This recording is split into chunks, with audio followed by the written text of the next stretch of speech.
Hello learners, IGNOU voice के YouTube channel पर आपका स्वागत है। तो लर्नर्स, आज की वीडियो स्पेशली उन स्टूडेंट्स के लिए होने वाली है जो इग्नू से एमए पॉलिटिकल साइंस करना चाहते हैं, पर उनको इग्नू के एडमिशन प्रोसेस के बारे में और साथ ही एमए पॉलिटिकल साइंस के बारे में ज़्यादा नॉलेज नहीं है। तो अगर आप भी उन स्टूडेंट्स में से एक हैं तो इस वीडियो के माध्यम से मैं आपको एमए पॉलिटिकल साइंस और जो इग्नू का एडमिशन प्रोसेस होता है उसकी पूरी जानकारी देने की कोशिश करूंगा। जैसे कि क्या आपको एमए पॉलिटिकल साइंस में एडमिशन लेने के लिए किसी भी प्रकार का कोई भी एंट्रेंस एग्जाम देना होगा, और अगर आप इग्नू में एडमिशन लेते हैं तो उसका प्रोसेस क्या होता है, और इसके साथ ही हम बात करेंगे एमए पॉलिटिकल साइंस की एलिजिबिलिटी के बारे में, इसका जो फीस स्ट्रक्चर है उसके बारे में, और मोस्ट इंपॉर्टेंट बात इसके सब्जेक्ट्स के बारे में कि इसका जो सब्जेक्ट्स का फॉर्मेट होता है वो क्या होता है और कैसे आपको ये सब्जेक्ट्स चूज करने हैं। देन लास्ट में बात करेंगे इसके एडमिशन सेशन के बारे में कि आप एमए पॉलिटिकल साइंस में एडमिशन कब ले सकते हैं। तो वीडियो को बिना स्किप करे एंड तक जरूर देखिएगा ताकि कोई भी डिटेल मिस ना हो। तो चलिए शुरू करते हैं। तो इससे पहले कि हम एमए पॉलिटिकल साइंस के बारे में बात करें, मैं आपको इग्नू के बारे में थोड़ा बताना चाहूँगा, क्योंकि बहुत से स्टूडेंट्स ऐसे हैं जो मेरे से रेगुलर एक ही सवाल पूछते हैं और उनका वो पूछना सही भी है, क्योंकि वो किसी संस्थान में अपने 2 साल दे रहे हैं। तो कहीं ऐसा ना हो कि वो पढ़ाई भी करे और उनकी डिग्री वैलिड ना हो। तो इस लास्ट वाली बात से आप सवाल समझ ही गए होंगे कि वो सब ये जानना चाहते हैं क्या उनकी डिग्री वैलिड होगी जो इग्नू से करते हैं। देखिए, आपके लिए इग्नू के बारे में 2 चीजें जानना जरूरी है। जैसे कि इग्नू एक सेंट्रल यूनिवर्सिटी है और ये सीधे सीधे केंद्र सरकार के अंतर्गत आती है, यानी इसका जो भी करता धरता है वो भारत सरकार का शिक्षा मंत्रालय है। और इसी एक सेंटेंस से आपके सारे डाउट क्लियर हो जाने चाहिए कि इसकी डिग्री वैलिड होगी या नहीं होगी। और इसके साथ ही जिन लोगों को नहीं पता इग्नू के बारे में, मैं आपको बता देता हूँ। इग्नू, जिसका की पूरा नाम होता है Indira Gandhi national open university, ये पूरे विश्व की सबसे बड़ी ओपन यूनिवर्सिटी है। तो चलिए इग्नू के बारे में सिर्फ इतना ही। अब बात करते हैं हमारे मेन टॉपिक के बारे में, एमए पॉलिटिकल साइंस। तो इसमें जो सबसे पहले सवाल आता है, क्या एमए पॉलिटिकल साइंस में एडमिशन लेने के लिए आपको किसी भी प्रकार का कोई भी एंट्रेंस एग्जाम देना होगा? तो इसका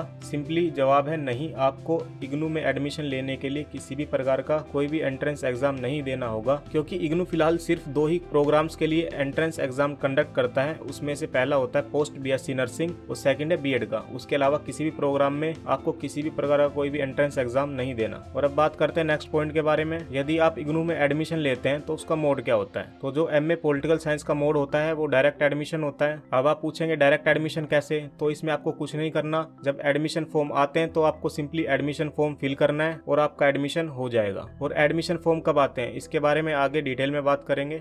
उससे पहले आप एमपीएस के बारे में थोड़ा जान लीजिए अगर आप इग्नू से एमए पॉलिटिकल साइंस करना चाहते हैं तो। जैसे कि ये एक डिग्री प्रोग्राम है और जो इसका मोड होगा वो ओडीएल होगा, यानी कि ओपन डिस्टेंस लर्निंग। इसमें आपकी रेगुलर क्लास नहीं होती, आपकी क्लासेस सिर्फ सैटरडे और संडे होती हैं, और वो भी आपके स्टडी सेंटर पे डिपेंड करता है कि वो आपकी क्लासेस कब स्टार्ट करता है। और इसके स्कूल की, यानी कि जो इसकी इग्नू में ब्रांच है उसकी बात की जाए तो वो स्कूल ऑफ सोशल साइंस के अंडर आता है। तो बात करें ड्यूरेशन की तो आपको पता ही होगा जो एमए की डिग्री होती है वो 2 साल की होती है। और बात की जाए इसके मीडियम के बारे में तो इग्नू द्वारा ये आपको 2 लैंग्वेजेस में ऑफर किया जाता है। ये आपको इंग्लिश में भी प्रोवाइड किया जाएगा, आपको हिंदी में प्रोवाइड किया जाएगा। तो अगर आप एमए पॉलिटिकल साइंस करना चाहते हैं तो आप सिर्फ ये 2 लैंग्वेजेस में कर सकते हैं। और लास्ट में स्पेशलाइजेशन, ये तो बताने की आपको जरूरत है ही नहीं। अगर आप एमए पॉलिटिकल कंप्लीट कर लोगे तो आपके पास पॉलिटिकल साइंस की डिग्री होगी, तो उसी में आपकी स्पेशलाइजेशन होगी।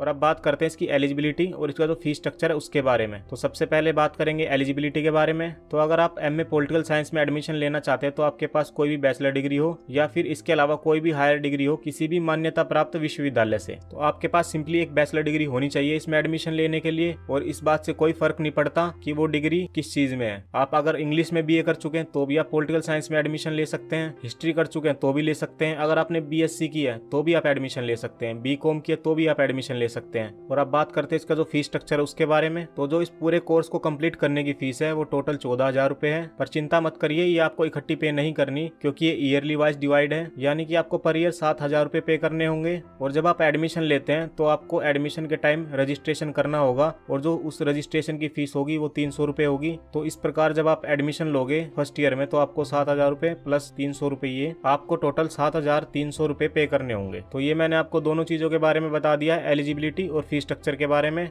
और अब बात करते हैं इसके सब्जेक्ट्स के बारे में, यानी कि इसका जो सब्जेक्ट फॉर्मेट होता है वो क्या होता है। तो सबसे पहले जब आप फर्स्ट ईयर में एडमिशन लेते हो तो आपके पास टोटल 4 सब्जेक्ट्स होते हैं, और पर सब्जेक्ट की जो वैल्यू होगी वो 8 क्रेडिट्स की होगी। अब आपके मन में एक सवाल आएगा कि क्रेडिट क्या होता है, हमने तो नंबर सुने हैं कि इतने नंबर का होता है। तो हाँ, वो नंबर भी होते हैं। क्रेडिट को आप ये मान के चलो, एक बार उस नंबर है ना, वो नंबर होते हैं, उसको माइंड से हटा दो, उसकी जगह क्रेडिट मान के चलो, नंबर तो होंगे अपनी जगह। बस आप ये मान के चलो आपके पास टोटल 4 सब्जेक्ट हैं हैं और चारों की जो वैल्यू होगी वो टोटल 32 क्रेडिट्स की होगी। और इसी प्रकार हम बात करेंगे अब सेकंड ईयर के बारे में। तो जो सेकंड ईयर के सब्जेक्ट्स होंगे वो हमारे पास यहाँ पे टोटल 20 सब्जेक्ट्स हैं, पर आपको ये देख के घबराना नहीं है, ये टोटल 20 के 20 आपको नहीं मिलेंगे। तो वहाँ जैसा कि मैंने आपको बताया था टोटल आपके पास 32 क्रेडिट्स हैं। वो जो फर्स्ट ईयर में थी जो पर सब्जेक्ट की क्रेडिट वैल्यू थी वो 8 थी और यहाँ पे 4 है। तो इसी प्रकार आपको टोटल यहाँ पे 8 सब्जेक्ट चूज करने पड़ेंगे ताकि जो टोटल क्रेडिट वैल्यू है वो 32 बन सके। तो इस प्रकार आपके फर्स्ट ईयर में 4 सब्जेक्ट होंगे और सेकंड ईयर में आपको 20 में से 8 सेलेक्ट करने हैं। तो इस प्रकार जो आपके पास टोटल सब्जेक्ट्स होंगे दोनों साल के मिला के वो 12 होंगे और इन 12 के ही आपको असाइनमेंट बनाने हैं और इन 12 के ही आपको एग्जाम देने होंगे। तो आशा करता हूँ कि आपको ये समझ में आ गया होगा कि आपको सब्जेक्ट कैसे सेलेक्ट करने हैं। और अब लास्ट में बात करते हैं कि आप इसमें एडमिशन कब ले सकते हो, यानी कि इसके एडमिशन सेशन के बारे में। तो इग्नू में एडमिशन के 2 सेशन होते हैं। पहला सेशन होता है जनवरी का और दूसरा होता है जुलाई सेशन। तो सबसे पहले बात करेंगे अगर आप जनवरी सेशन में एडमिशन लेना चाहते हो तो इसके एडमिशन कब स्टार्ट होते हैं। तो जो जनवरी सेशन के एडमिशन है वो दिसंबर में स्टार्ट हो जाते हैं और दिसंबर में भी तो दिसंबर का फर्स्ट वीक होता है या फिर इसका सेकेंड वीक होता है, उसमें इसके एडमिशन स्टार्ट हो जाते हैं। और अब लास्ट में बात करें इसके जुलाई सेशन के बारे में, यानी कि जुलाई सेशन के एडमिशन कब स्टार्ट होंगे। तो जुलाई सेशन के एडमिशन भी जो इसका सेशन है वो स्टार्ट होने से 1 महीने पहले स्टार्ट हो जाते हैं, यानी ये भी जून में स्टार्ट हो जाएंगे और जून की बिल्कुल स्टार्टिंग में ही शुरू हो सकते हैं ये, जैसे कि इसके फर्स्ट वीक में शुरू हो सकते हैं या फिर इसके सेकंड वीक में स्टार्ट हो सकते हैं। तो आशा करता हूँ कि मेरे द्वारा दी गई जानकारी आपके लिए हेल्पफुल हो। अगर इसके बाद भी आपके एमए पॉलिटिकल साइंस से रिलेटेड किसी भी प्रकार के कोई भी डाउट है या आपकी कोई भी प्रॉब्लम है तो आप कमेंट बॉक्स में जरूर लिखिएगा। एज सून एज पॉसिबल मैं आपकी हेल्प करने की कोशिश जरूर करूंगा।